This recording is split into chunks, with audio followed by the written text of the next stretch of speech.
All right, good morning, guys. Welcome to Team. Got me down there. There you go. That's the right level. Welcome. We had a weird 2 weeks off, which was just odd. So hope you had a great time. Maybe you got to go somewhere. You saw my little email back on where guys got to go. Some of you let me know where you went for spring break. I got a good kick out of that. We had some Hawaii, some Florida, some Arizona, some Mexicos. We had a few Milwaukees and St. Louis. I like that. That made me feel better because I was in Minneapolis. I hope you had a great time there. If you went to a place too cool to even mention and you're embarrassed about it, I'm happy for you.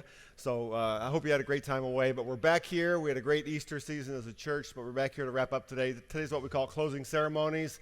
It's hard to believe it's been 6 months since we began Team, but if you think about it, we worked our way through football season, all the way through basketball season. How many of you had Villanova in the final game? Champions, anybody? I think half of you are lying. No, you did? Well, a couple of you. And now we're all the way into baseball season. And it's hard to believe, but 6 months have gone by. And it's been a great year. I've enjoyed this curriculum as much as any. I hope you have too. I'm already got ideas going for next year. But in the off season, here's what we try to do. Groups are kind of on your own to, if you want to stay connected, some groups keep meeting for breakfast once a month or so. Some groups just kind of go their own way. You're free to kind of do what you want. I encourage you to. If your group is close, find a way to keep meeting just for fun. Just breakfast time, whatever. It's okay to do either. I will stay connected with you periodically through emails. One idea a team guy had this year was to use email to sort of stay together through prayer, so you can still turn in your prayer concerns as you have them in your family or extended family, or you know of somebody, maybe a team guy. Email them to me at bcoffee@fbcg.com, and then I will put them out weekly or bi-weekly so you can know what to pray for in your own prayer life. That'd be great. Be just an encouragement to stick together that way. So we will try to do a few things to stay together, and then we will launch again this coming fall. There is a flyer on your table. We try to keep guys connected to what's going on kind of around the community, to stay involved in stuff, to give you options. And there's actually a couple things on there. One for a Christian Business Association. The other, this green one, is a save the date for a golf benefit for Tri-City Family Services. That's a local counseling agency right in town that benefits a lot of families, even a lot of our church families. Some of your families have been involved and received help there. So if you like golf, you want to do something good for the community, pick this up. It's a way to stay involved. One of our team guys is involved there on that board. All right. I'm really nervous about this, but it's closing ceremonies. Some of you guys have been trying to help me out joke-wise. So we have bonus today because of closing ceremonies. There's 2 jokes. I don't have my hopes up, but here we go. A cowboy walks into excuse me. Cowboy walks into a seedy old diner in Wyoming. He sits at the counter and notices an old cowboy with his arms folded, staring blankly at a bowl full of meaty chili. After a few minutes of just watching him staring at the chili, the young cowboy bravely asks the old cowpoke, sorry, if you ain't going to eat that, mind if I do? The older cowboy slowly turns his head toward the young wrangler and in his best cowboy manner says, "Nah, you go ahead, son." Eagerly, the young cowboy reaches over, slides the bowl over to his place, and starts spooning it up with delight. He gets nearly down to the bottom and notices a dead mouse in the chili. He immediately becomes violently ill and barfs up the chili back into the bowl. The old cowboy quietly says, "Yep, that's about as far as I got too."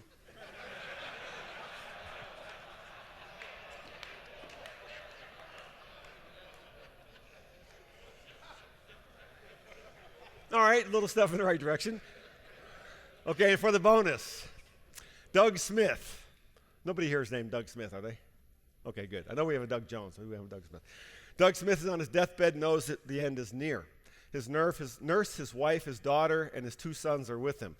He asks for 2 witnesses to be present and a camcorder to be in place to record his last wishes. When all is ready, he begins to speak. "My son Bernie, I want you to take the Mayfair houses. My daughter Sybil, you take the apartments over on the East End. My son Jamie, I want you to take the offices over in the city center. Sarah, my dear wife, please take all the residential buildings on the banks of the river." The nurse and witnesses are blown away as they did not know Mr. Smith had such extensive holdings. And as Doug takes his last breath and begins to slip away, the nurse says, "Mrs. Smith, your husband must have been such a hard-working man to have accumulated all this wealth and all this property." The wife replies, "Nah, the jerk had a paper route."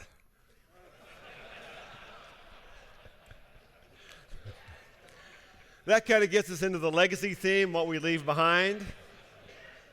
That's why that made the cut. Going to show you a video clip today as we begin our last session from film. I've actually used two clips before already this year. It's from the movie October Sky, which was about really a father-son relationship. You remember the son is Homer Hickam, who grows up in a mining family in West Virginia. His dad's a miner, runs a mine, but he wants to be a rocket scientist. And his dad's just not interested. Tries to discourage him at every turn, thinks it's a waste of his time, thinks he should go in the mine.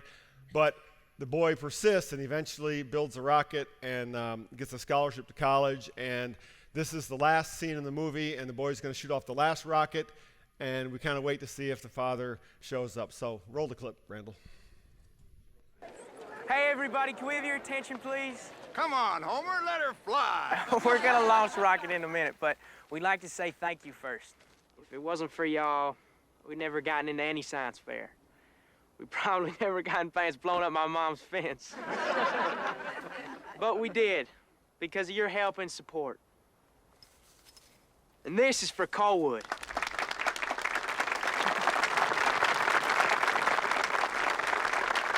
There are a few people who believed in us even before we did. We'd like to dedicate this rocket to them. To Ike Bukowski. To Mr. Bolin, who helped us so much. To the person who first inspired us, our teacher, Miss Riley. And finally, I'd like to dedicate this rocket to my mom and to...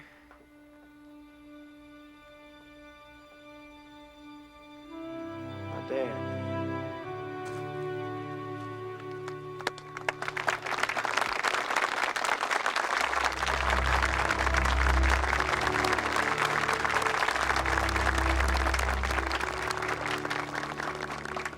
You know, it won't fly unless somebody pushes the button. It's yours if you want it.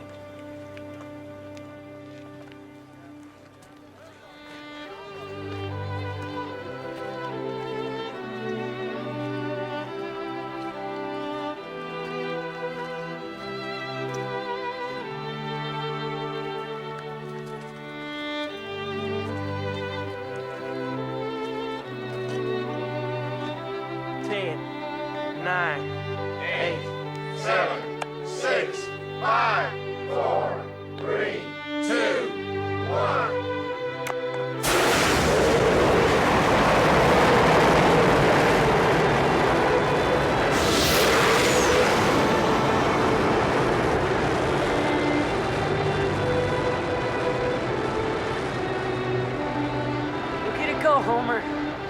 This one's gonna go for miles.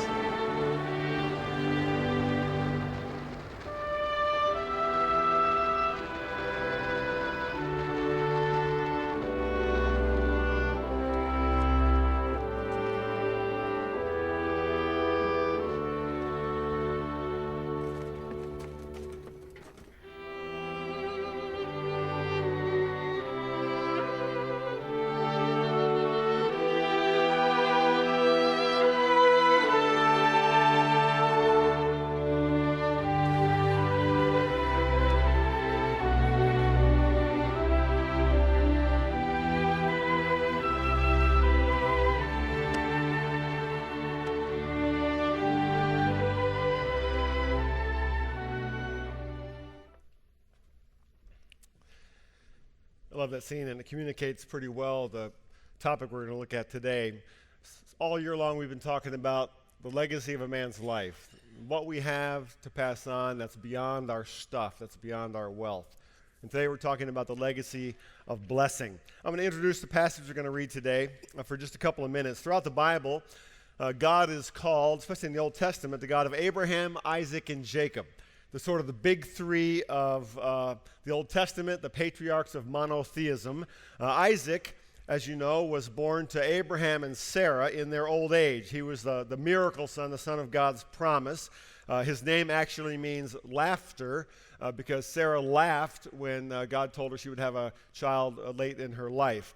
You might remember that prior to that, Abraham kind of jumped the gun. He didn't think his wife could have children. He didn't trust God's promise. He took a slave woman to be his sort of surrogate mother and had Hagar was her name, and there was a son born to her named Ishmael.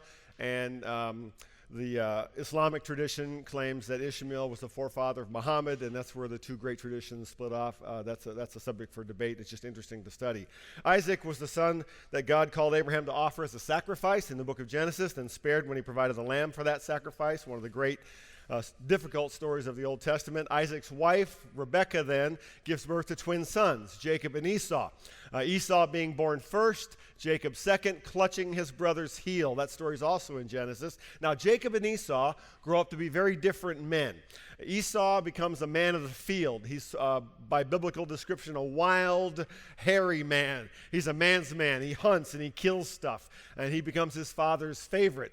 Jacob is kind of a mama's boy, stays around the tent, helps her cook and do chores. He becomes his mother's favorite, and by the way, favorites are never a good idea in a family. Wasn't a good idea in this family. But Jacob is also very smart and ambitious. The first well-known story of his life happens when he and Esau are younger men. Esau's been out hunting for days or weeks. He comes home and he's starved. He's hungry. Jacob has a pot of stew cooking and realizes that Esau is vulnerable because he's so hungry. So Jacob cuts a deal with his older brother, bargaining a bowl of porridge for his birthright. Now, the birthright was incredibly significant because it meant a double portion of the inheritance to the oldest son. Esau, in his foolishness, and he's hungry, he wants food right now, he agrees to the deal, and it's a very, very bad deal for Esau, but Jacob kind of gets his way there. Now, jump ahead in the story. Years go by. Isaac is at the very end of his life. He's losing his eyesight, and it's time for him to give his blessing, sort of the formal patriarchal blessing to his firstborn son, Esau. Jacob, however, with help from his mother, cooks up a plan to get what he wants. He wants his father's blessing too, which, like the birthright, was very significant in those days. So he cooks up his father's favorite meal, puts animal fur on his arms, and so he smells like his older brother, the hairy one, Esau. Then he tricks his father into giving him the blessing that Isaac thinks he's giving to Esau. And so we pick up the story, Genesis 25, verse 30. Let me read this to you. After Isaac finished blessing him, and Jacob had scarcely left his father's presence, his brother Esau came in from hunting. He too prepared some tasty food and brought it to his father. Then he said to him, "My father, please sit up and eat some of my game so that you may give me your blessing." His father Isaac asked him, "Who are you?" "I am your son," he answered, "your firstborn Esau." Isaac trembled violently and said, "Who was it then that hunted game and brought it to me? I ate it just before you came, and I blessed him, and indeed he will be blessed." When Esau heard his father's words, he burst out with a loud and bitter cry and said to his father, "Bless me too, my father." But he said, "Your brother came deceitfully and took your blessing." Esau said, "Isn't he rightly named Jacob?" Jacob means one who supplants, one who takes the place of. "This is the second time he has taken advantage of me. He took my birthright, now he's taken my blessing." Then he asked, "Haven't you reserved any blessing for me?" Isaac answered Esau, "I've made him lord over you, and have made all his relatives and his servants, and I have sustained him with grain and new wine. So what can I possibly do for you, my son?" Esau said to his father, "Do you have only one blessing, my father? Bless me too, my father." Then Esau wept aloud. Now, that story sets up a whole bunch of other stories that come later, but what I want to use to talk about this morning is the legacy of blessing.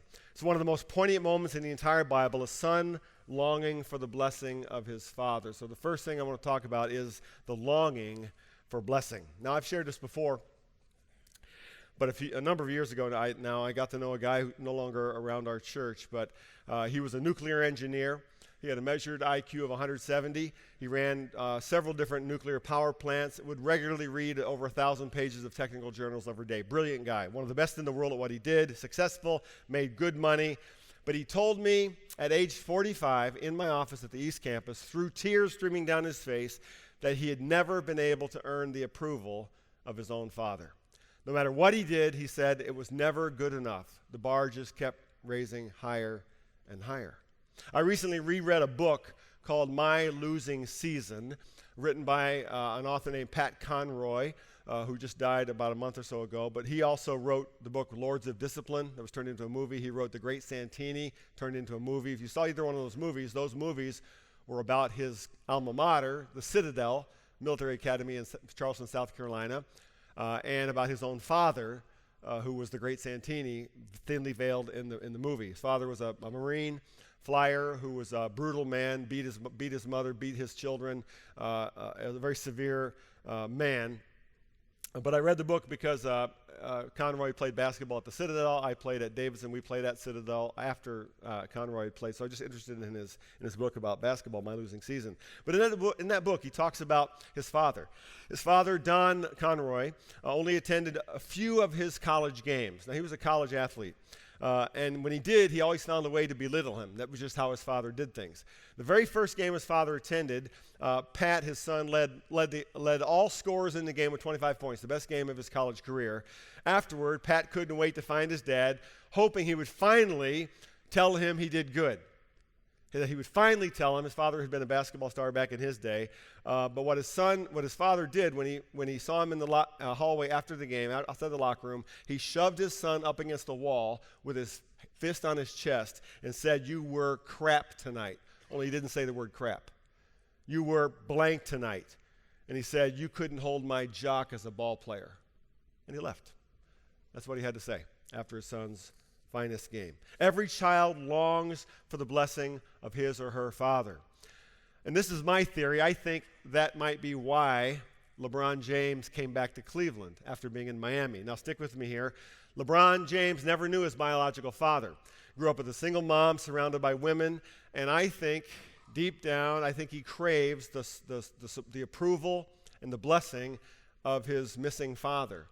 He wants to be approved. You watch the stuff he does. You watch how he behaves. He wants approval. He's longing for that approval. I think it comes from that big gap in his life of a father's blessing. Now, the blessing in ancient Israel was incredibly significant. The Old Testament blessing included words of encouragement and love, but much, much more than that. It included details regarding each son's inheritance, usually a greater inheritance for the elder son. And I think Esau was hoping that Jacob's blessing might make up for some of the loss when he foolishly traded away his birthright. It included prophetic words about the future. For example, Isaac's blessing that he thought he was given to Esau and gave to Jacob gave him the earth's riches, gave him authority over his siblings, gave him authority over the entire family. It promised that those who blessed him would be blessed and those who cursed him would be cursed. Incredibly significant. So the blessing was valuable beyond measure in that time, and it's valuable today. The blessing was the legacy the father passed on to the son. We all long for blessing. In fact, I think we are hardwired.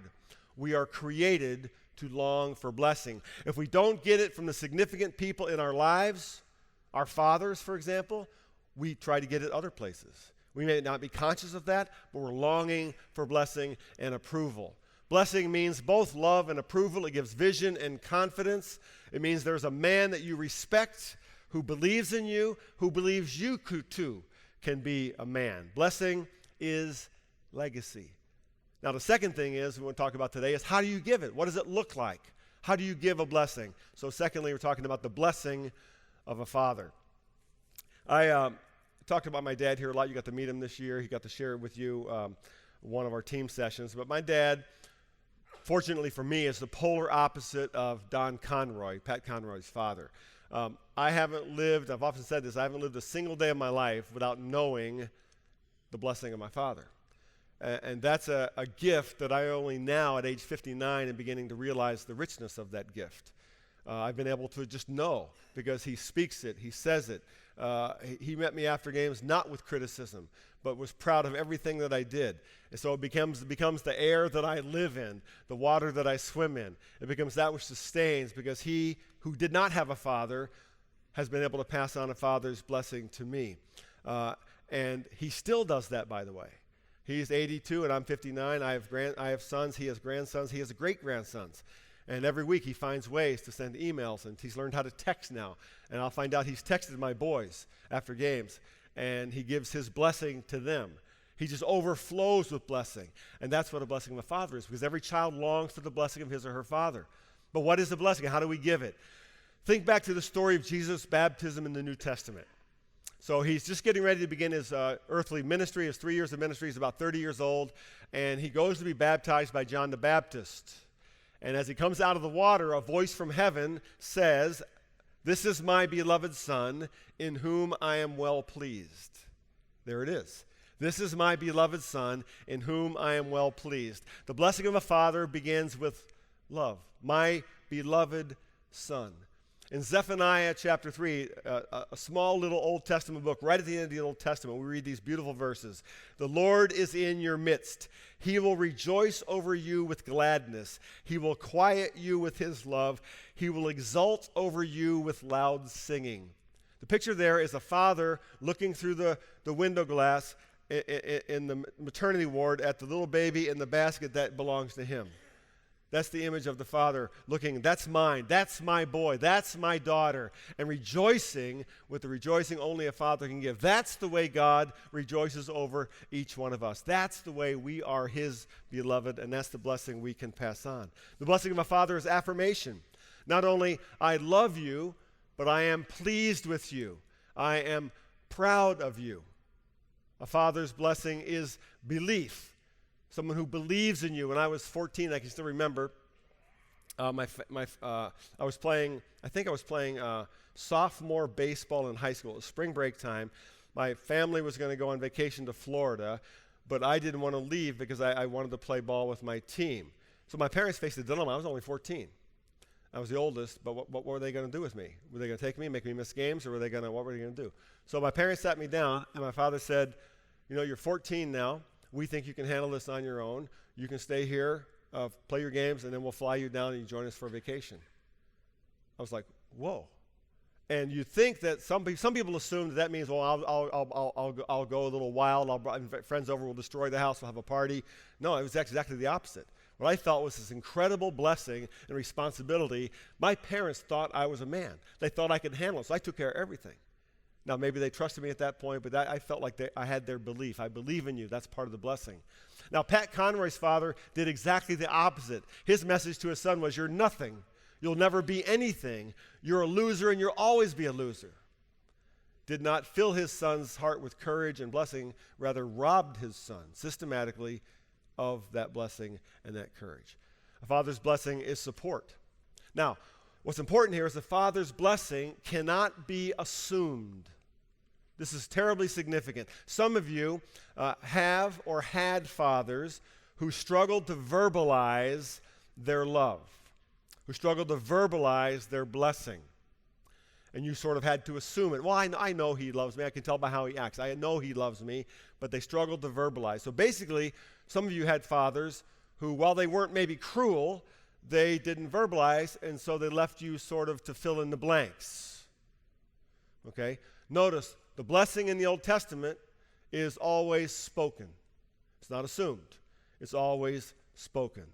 If love, approval, belief, and support are not spoken, in a sense, they don't exist, and they have to be assumed. Let me just tell you this. Don't make your blessing something that has to be assumed.